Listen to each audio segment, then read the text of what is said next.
Hello friends, मैं हूं आपका दोस्त सुरेंद्र और आप देख रहे हैं Krishna classes YouTube channel.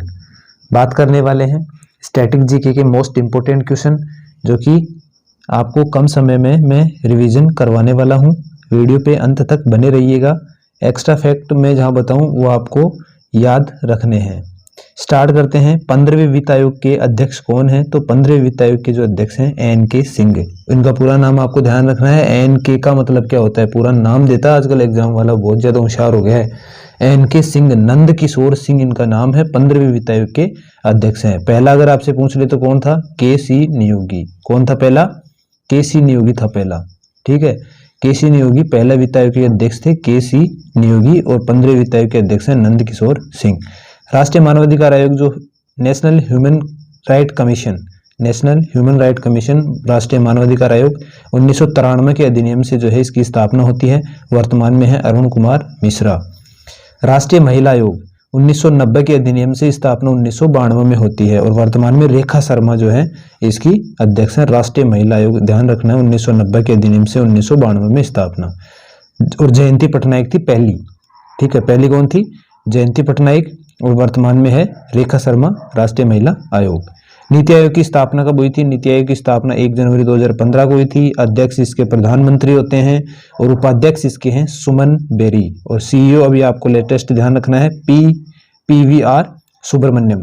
BVR या बीवीआर है, सॉरी, बीवीआर सुब्रमण्यम जो है अभी इसके सीईओ बने हैं, नए अपॉइंट हुए हैं, आपको ध्यान रखना है दोस्तों। आगे चलते हैं अपन। बहुत अच्छे क्वेश्चन है ये, बहुत बार एग्जामों में रिपीट भी हुए हैं। हरित क्रांति किससे संबंधित है? खाद्यान्न उत्पादन से संबंधित है हरित क्रांति, ध्यान रखना है आपको।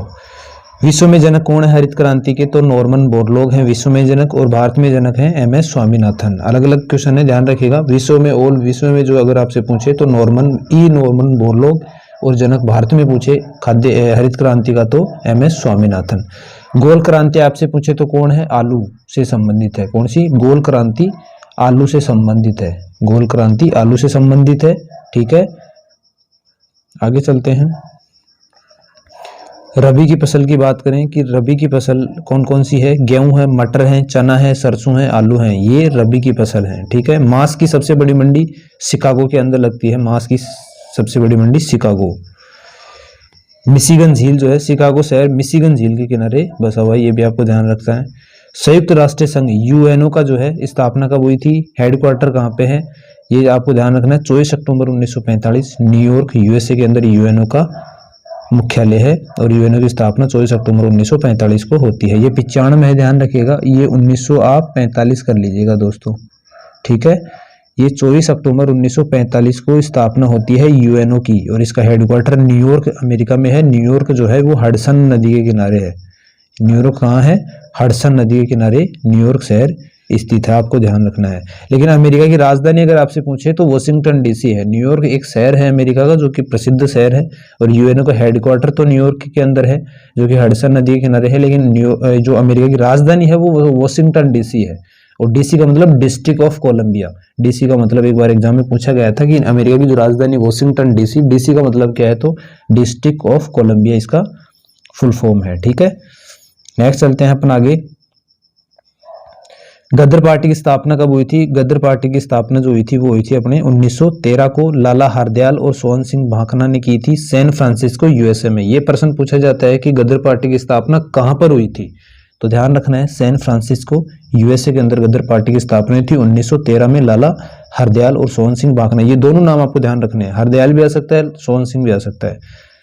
संविधान का अनुच्छेद 17 क्या बताता है? तो उसमें लिखा हुआ है छुआछूत से संबंधित।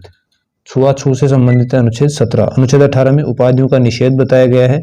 शिक्षा और सेना को छोड़कर जो है और किसी भी क्षेत्र में अपन उपाधि नहीं दे सकते हैं। शिक्षा में दे सकते हैं, जैसे नाम के आगे डॉक्टर वगैरह लगता है।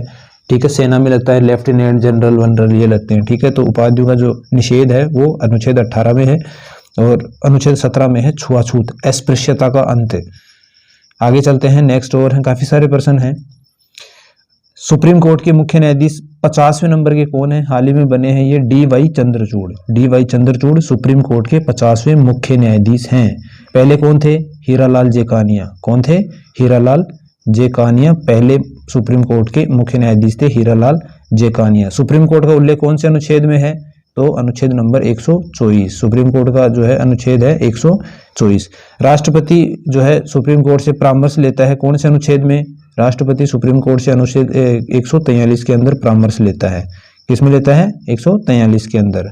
सुप्रीम कोर्ट जो है एक अभिलेख न्यायालय है, ये किसमें है? तो ये है 129 में। ये मैंने अनुच्छेद बताए आपको इंपोर्टेंट। सुप्रीम कोर्ट का जो पहला वो मुख्य न्यायाधीश था वो था हीरालाल जे कानिया, और अभी वर्तमान में 50वें नंबर के हैं DY चंद्रचूड़। और 124 में है सुप्रीम कोर्ट की स्थापना के से रिलेटेड है 124 में, मतलब 124 से संबंधित है सुप्रीम कोर्ट। 143 में है राष्ट्रपति जो है सुप्रीम कोर्ट के मुख्य न्यायाधीश से सलाह ले सकता है, और ये जो है सलाह दे भी सकता है, नहीं भी दे सकता है, और राष्ट्रपति भी ये मतलब बाध्य नहीं है कि इसकी जो दी हुई सलाह को वो माने। और 129 में है सुप्रीम कोर्ट एक अभिलेख न्यायालय है, ये भी आपको ध्यान रखना है। नेक्स्ट क्वेश्चन, पहली डिजिटल लोक अदालत जयपुर राजस्थान। इंपॉर्टेंट क्वेश्चन है, ध्यान रखिएगा। पहली डिजिटल लोक अदालत जयपुर राजस्थान। अनुच्छेद 226 में क्या है? तो हाई कोर्ट एक रिट जारी करता है, एक नहीं करता, छह प्रकार की रिट जारी करता है हाई कोर्ट अनुच्छेद 226 में। तो सुप्रीम कोर्ट जो है अनुच्छेद 32 में 5 प्रकार की रिट जारी करता है। ठीक है, अलग अलग क्वेश्चन है। हाई कोर्ट अगर पूछ ले रिट जारी करता है 5 प्रकार की, 6 प्रकार की हाई कोर्ट 226 अनुच्छेद में। हाई कोर्ट के उल्लेख कौन से अनुच्छेद में है? 214 में। अभी अपन ने बात करी सुप्रीम कोर्ट की, अब हाई कोर्ट की बात करें 214 में है। और सुप्रीम कोर्ट जो है वो 129 में एक अभिलेख न्यायालय है, और हाई कोर्ट जो है 215 में लिखा गया है कि एक अभिलेख न्यायालय है। ठीक है, एक अभिलेख न्यायालय है। और ये जो है 226 में लिखा हुआ है कि हाई कोर्ट जो है 6 प्रकार की रिट जारी कर सकता है, और सुप्रीम कोर्ट जो है 5 प्रकार की रिट जारी करता है। इसमें एक कौन सी है? 5 तो ये करता है हाई कोर्ट, और एक है इंजेक्शन नाम है उसका। ठीक है, इंजेक्शन नाम से एक रिट है जो कि हाई कोर्ट ही जारी करता है, सुप्रीम कोर्ट नहीं करता। सुप्रीम कोर्ट ओनली 5 प्रकार की रिट जारी करता है। मौलिक अधिकारों का हनन होने पे जो है अपन रिट जारी कर सकता है सुप्रीम कोर्ट। बात करेंगे नेक्स्ट की, पहली कागज लेस मतलब पहली पेपरलेस उच्च न्यायालय कौन सा है? तो केरल उच्च न्यायालय है पहला पेपरलेस। कुल शास्त्रीय भाषा कितनी है? 6 है। कुल शास्त्रीय भाषा कितनी है? 6 है शास्त्रीय भाषा। तमिल जो है, तमिल है, तेलुगु है, कन्नड़ है, मलयालम है, उड़िया है और संस्कृत है। ठीक है, ये उड़िया नवीनतम है। अगर आपसे पूछ ले नवीनतम कौन सी है? 2014 के अंदर बनी थी ये उड़िया 2014 में। ठीक है, तमिल जो है ये 2004 की है, ये प्राचीनतम है, मतलब सबसे पुरानी जो है शास्त्रीय भाषा है वो 2004 में तमिल बनी थी, 2014 में उड़िया बनी थी। अनुसूची संविधान में कितनी है? मूल संविधान में 8 थी, और वर्तमान में 12 अनुसूचियां हैं। तो 4 बाद में बनी थी, 12 अनुसूचियां हैं। 8 नंबर की अनुसूची के अंदर भाषा से रिलेटेड उल्लेख दिए गए हैं। 8वीं नंबर की अनुसूची के अंदर भाषाओं से रिलेटेड उल्लेख दिए हुए हैं, जो कि मूल संविधान में जो भाषा थी वो 14 भाषाएं थी 8वीं अनुसूची में। उसके बाद में जो है अनुसूचियों की संख्या बढ़ी, और अभी वर्तमान में 22 भाषाएं हैं। 8वीं अनुसूची में मूल संविधान में 14 भाषाएं थी, और वर्तमान में 22 भाषाएं हैं। संविधान में 343 एक अनुच्छेद है, उसमें भाषा से रिलेटेड जो है जानकारी दी गई है, ये भी आपको ध्यान रखना है। 343 हिंदी देवनागरी भाषा होगी, ये आपको बताया गया है इसमें।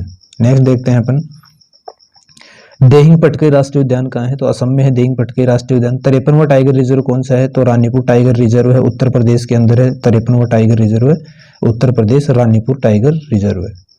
उसके बाद चलते हैं अपन, प्रोजेक्ट टाइगर 1973 का है। बहुत सारे फैक्ट हैं, मैं आपको बता दूंगा जहाँ पे इंपॉर्टेंट होगा। वीडियो लंबा हो जाएगा, इसलिए मैं आपको जो है रिवीजन करवा रहा हूँ, तो कम समय में आप रिवीजन कर लीजिएगा। स्टैटिक जीके है, बहुत अच्छा स्टैटिक जीके जो है मैंने एक जगह किया है बहुत सारे को। आपको पता होगा कुमार गौरव की अगर सर की आप क्लास नहीं देखते हैं कि सुबह सुबह वो क्लास लेते हैं, तो उसमें जो लल्लन टॉप बातें हैं क्वेश्चन के बाद में, जो लल्लन टॉप क्वेश्चन होते हैं वो जो हर बार लेके आते हैं, उन्हीं क्वेश्चनों का जो है ये एक सार संग्रह है। उन्हीं क्वेश्चनों को एक जगह करके मैं आपको बता रहा हूँ। अंतर्राष्ट्रीय बाघ दिवस कौन सा है? तो 29 जुलाई को अंतर्राष्ट्रीय बाघ दिवस मनाया जाता है। ठीक है, कुन्नू राष्ट्रीय उद्यान जो है मध्य प्रदेश में स्थित है। कुन्नू राष्ट्रीय उद्यान जो चीते लाए गए थे, अभी नामीबिया से चीते आए थे। ठीक है, ये कुन्नू राष्ट्रीय उद्यान में आए थे मध्य प्रदेश में। भारत का पहला टाइगर रिजर्व ये बांदीपुर टाइगर रिजर्व है पहला। ठीक है, पहला जो टाइगर रिजर्व है वो है बांदीपुर टाइगर रिजर्व। उसके बाद में अगर अपन बात करें, भारत का सबसे बड़ा राष्ट्रीय उद्यान हेमिस राष्ट्रीय उद्यान है ना। हेमिस राष्ट्रीय उद्यान भारत का सबसे बड़ा राष्ट्रीय उद्यान है। साउथ बटन जो राष्ट्रीय उद्यान है वो सबसे छोटा है, अंडमान निकोबार में है, ये भी आपको ध्यान रखना है। तो सबसे बड़ा कौन सा हो गया? हेमिस राष्ट्रीय उद्यान लद्दाख के अंदर, भारत का सबसे बड़ा राष्ट्रीय उद्यान हेमिस राष्ट्रीय उद्यान लद्दाख। सबसे छोटा साउथ बटन राष्ट्रीय उद्यान, वो भी अंडमान निकोबार में।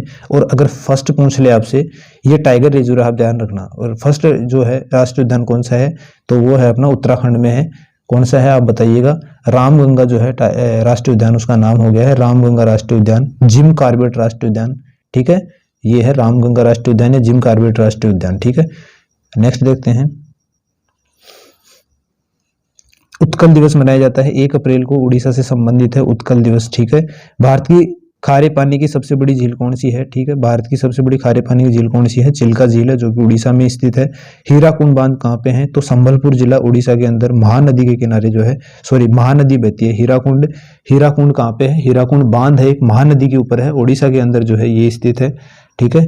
तो हीराकुंड बांध पूछा जाता है आपसे, महानदी पे है, उड़ीसा में है, संबलपुर डिस्ट्रिक्ट में है। कोणार्क का सूर्य मंदिर, ये भी उड़ीसा में है। गंग वंश के नरसिंह देव फर्स्ट ने जो है इसका निर्माण करवाया था। कोणार्क का सूर्य मंदिर गंग वंश के नरसिंह देव ने इसका निर्माण करवाया था, ये आपको ध्यान रखना है। ब्लैक पेगोडा इसको कहा जाता है, क्या कहा जाता है, ब्लैक पेगोडा इसको कहा जाता है। उड़ीसा की बात करें, भुवनेश्वर राजधानी है इसकी, आपको ध्यान रखना है, ठीक है। गणेशी लाल भुवनेश्वर राजधानी है इसकी, और ये चीजें आपको ध्यान रखनी है। एक विधायक एक पेंशन जो योजना है वो पंजाब की है। एक पेंशन एक विधायक एक पेंशन पंजाब की योजना है। एक विधायक एक पेंशन। एससीओ संघाई सहयोग संगठन, ये जो संघाई सहयोग संगठन है इसकी जो है इंडिया के अंदर बैठक हो रही है 2023 की। 2023 जो अध्यक्ष है वो इंडिया है एससीओ का, ठीक है। और G20 का, ये मोस्ट इंपोर्टेंट है दोनों, ये भी इंडिया कर रहा है इसकी अध्यक्षता G20 का। G20 में 19 देश हैं और एक यूरोपियन यूनियन है जिसमें टोटल 27 देश हैं। तो इतने देशों का ये समूह है G20। और एससीओ की जो है ये जो राजधानी है ये है अपनी, सॉरी, एससीओ की जो स्थापना हुई थी वो 1996 में हुई थी, ठीक है, 1996 में हुई थी एससीओ की स्थापना। उसके बाद में अगर बात करें इसमें कि नवीनतम देश, इसमें 9 देश है, नवीनतम ईरान है, ईरान इसका जो है नवीनतम देश है, और 9 इसमें जो है वो देश है, ठीक है। आगे चलते हैं। पूना पैक्ट, पूना पैक्ट कब हुआ था, तो पूना पैक्ट हुआ था 1932 में, महात्मा गांधी और भीमराव अंबेडकर के बीच में हुआ था। ये अरवदा जेल के अंदर हुआ था। ये अरवदा जेल पुणे महाराष्ट्र में, इसमें हुआ था भीमराव अंबेडकर महात्मा गांधी पूना पैक्ट। फीफा विश्व कप 2022 में कहाँ आयोजित हुआ था, तो ये कतर दोहा के अंदर हुआ था, ठीक है। कतर की राजधानी दोहा में आयोजित हुआ था। उपविजेता कौन था, विजेता कौन था, तो उपविजेता जो था वो था अपने फ्रांस, और अर्जेंटीना जो था इसमें विजेता था लियोनेल मेसी। आपने सुना होगा, मेसी की कप्तानी में जो थे अर्जेंटीना ने ये जीता था, ठीक है। कतर दोहा में उपविजेता फ्रांस और अर्जेंटीना विजेता। ऑपरेशन दोस्त, तुर्की की सहायता जो है, अभी हाल ही में तुर्की में भूकंप आ गया था और बहुत सारा जो है नुकसान हुआ था, तो इसकी सहायता के लिए जो है ऑपरेशन दोस्त चला गया था भारत के द्वारा, ठीक है। अभी इसका जो देश का नाम अभी बदल दिया गया है, तुर्की नहीं है, ये तुर्की कर दिया गया है इस देश का नाम। इस देश का नाम तुर्की से तुर्की कर दिया गया है। यूरोप का मरीज इसको कहा जाता है, ठीक है। 2 महाद्वीपों में है, एशिया में भी है और ये यूरोप में भी है, और इसको यूरोप का मरीज कहा जाता है। 74वां संविधान संशोधन 1992 का है। नगर निकाय, ठीक है, नगर निकाय या नगर पालिका से संबंधित है। भाग 9 है और अनुसूची नंबर 12 है। मैंने भी बताया आपको कि वर्तमान में जो है 12 अनुसूचियां हैं, तो ये 12वीं वही अनुसूची है। मूल संविधान में 8 अनुसूचियां थी, अभी जो है वर्तमान में 12 अनुसूचियां हैं। तो ये 74वां संविधान संशोधन 1992 के द्वारा 12वीं अनुसूची जोड़ी गई थी और इसमें संबंधित है नगर निकाय या नगर पालिका से। भाग 9 के अंदर हैं। टोटल भाग कितने हैं, 22 भाग हैं संविधान में, तो भाग 9A के अंदर हैं। भाग 9 में क्या है, पंचायत से रिलेटेड है 73वां संविधान संशोधन, ये भी ध्यान रखना है आपको, ठीक है। लास्ट क्वेश्चन है चिरंजीवी योजना, मोस्ट इंपोर्टेंट है, बहुत बार एग्जाम में पूछा गया है ये प्रश्न, ठीक है। चिरंजीवी योजना जो है किससे संबंधित है, तो राजस्थान से संबंधित है। पहली बात तो स्वास्थ्य बीमा योजना है, ठीक है। 1 मई 2021 को इसकी शुरुआत होती है चिरंजीवी योजना की। राशि इसमें जो है 25 लाख रुपए जो है राशि मिलती है। स्वास्थ्य बीमा के लिए जो है 25 लाख रुपए की राशि मिलती है, ठीक है। पहले स्टार्टिंग में इसमें 5 लाख रुपए की राशि थी, फिर उसको 10 लाख किया गया और अभी वर्तमान में 25 लाख स्वास्थ्य बीमा की राशि है। चिरंजीवी योजना 1 मई 2021 in most important. I hope video आपको अच्छा लगा होगा, उम्मीद है दोस्तों। वीडियो पे नए हैं, वीडियो को लाइक करिएगा, शेयर करिएगा। कैसा लगा ये प्रयास आपको, ये बताइएगा कमेंट करके, ठीक है।